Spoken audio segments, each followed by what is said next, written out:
Are you afraid of failing this year? Are you afraid of your business going under? Employees failing you?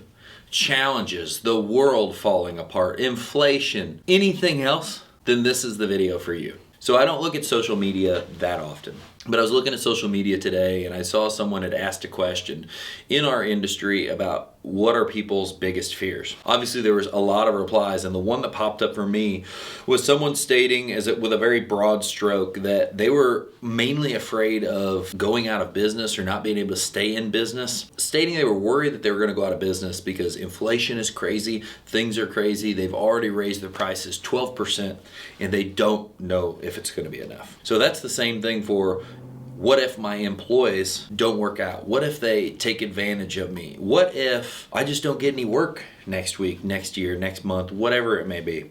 What if taxes double? I was on a coaching call today and I told someone that had a what if. How about you take your what if, use it for the flip side of what you're typically using the what if for? What if inflation gets worse? Okay, what's the flip side of that? Well, what if it doesn't? Because you don't know for sure what's going to happen. Today's day and age, yeah, it's probably going to get worse. I get it. But what if employees take advantage of me?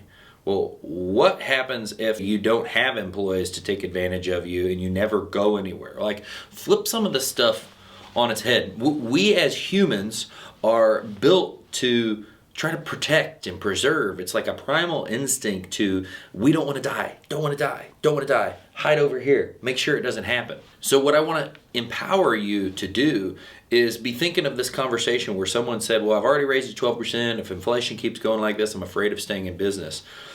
Life doesn't happen to you, it happens for you. The challenges in business this year, the challenges over the last couple years, everything. It's always going to be there. There's always going to be something. If you're an entrepreneur, it should spark you and excite you to, yeah, dude, I'm stressed out. I don't know if it's going to be enough, but if it's not enough, we're going to find something else. If that 12% is not enough, we're going to do this, this, and this, and we're going to pivot and we're going to change. You need to be like water. Water never stops. Water always wins. So I need to flow this way this year, or I need to flow this way. It's never, man, I'm just going to completely dry up and go away if things keep getting worse. You need to always be looking for that next new thing that fixes the problem. And so if you're afraid of failing this year, any year, you need to be looking towards, how do I have a growth mindset? My growth mindset says inflation is crazy, things are crazy, but the world is still has people. And I know that those people still need things. And a lot of them appreciate quality service. And so my biggest focus is going to make happy, fanatical clients and sell as much as possible at higher numbers than ever to wipe out some of these losses I'm having because costs are going up. Growth mindset realizes that I can answer any problem. I can overcome anything. I'm not a fixed amount of skill. I can learn, I can expand, I can get better to overcome these problems. This little thing kind of came up in a conversation I was having on the same coaching call today that I told someone when I first got our commercial shop in Illinois. It was $3,700 a month. We were doing like $900,000 a year right then, and I said next year we're going to do over $1 million in sales. We're going to keep growing. We're going to keep expanding. But to me, it was still really, really scary. And this was before I've really, really adopted the whole growth mindset thing. And what happened is, by the end of that following year, rent was 4% of our revenue. We were on our target. We had expanded massively like we could never have done at our home shop. And now rent was not that big of a deal. Rent wasn't oh shit, it's the end of the month. How am I going to make the payment? It was just one of the other things that we dealt with. And that growth mindset, once you start to learn, I killed that one. I took that challenge, I knocked it down and got it out of my way. You start to realize that even though the challenges get bigger, you keep expanding, you keep getting better, and when they show up, you're like, oh, here's the next challenge, it's really scary. Well, I know that we have this uncanny way of knocking that challenge down and making it happen anyway. And so the growth mindset says that you can expand and learn to take on any challenge that presents yourself, whether it be the economy, whether it be the rails fall off your business and it looks like it's going to go go away. All your employees quit. Some radical change happens where you have to raise your prices so much that you lose 70% of your clients. I don't know. But know this.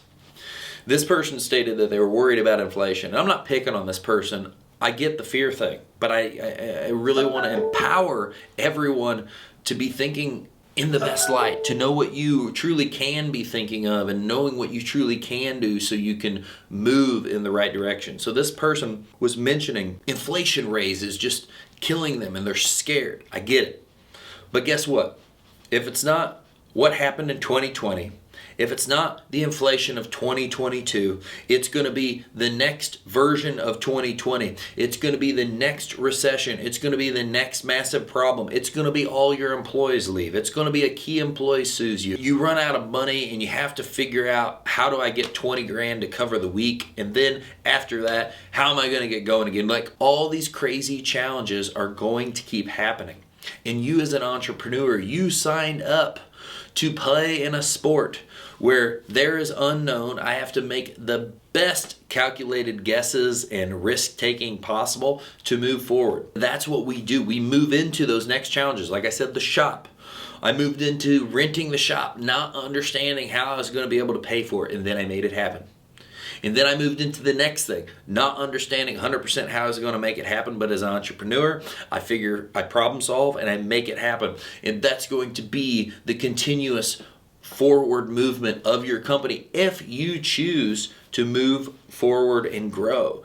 At first, your problems will be $100 problems, then they'll be $1,000, then they'll be $5, then they'll be $10, and before you know it, you'll turn around and every time there's a problem, it's going to be a $50,000 or $100,000 thing. This is the evolution of your business. So, my challenge to you is to look at the world as an opportunity. Everything is an opportunity. Inflation, crazy stuff in the world, it's all an opportunity. How are we going to deal with it? How are we going to make the best light of it? Because we all get dealt a set of cards and you don't get to fucking choose what set of cards you get dealt. You have to play your hand the best that you fucking can. And last time I shot a video where I said things about like the way the world was falling off in 2020, and I said, stay optimistic, this is an opportunity. Someone jumped on and told me how fucking wrong I was. Well, here I am now, making it through that, growing my business, expanding and buying another company that year, knowing that someone's going to watch this and probably feel that same thing. Well, they said that then, and it's going to be the same now. So look for the gold in every problem. Problems create opportunity. You're either playing the fucking victim or you're looking for options to expand your company and not worry about how you're going to fail this year.